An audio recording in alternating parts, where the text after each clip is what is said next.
পরীক্ষার সুযোগ আসছে, তবে এবারও সরকারের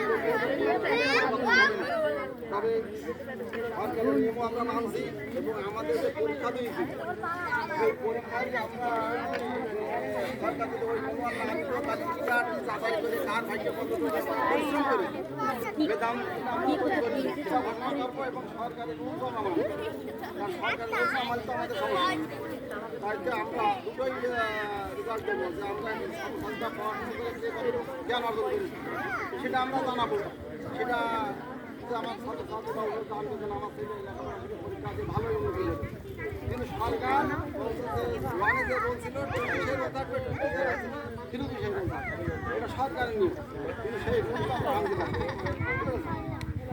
এখন সবাইকে ধন্যবাদ জানিয়ে আমি একটা চিরনির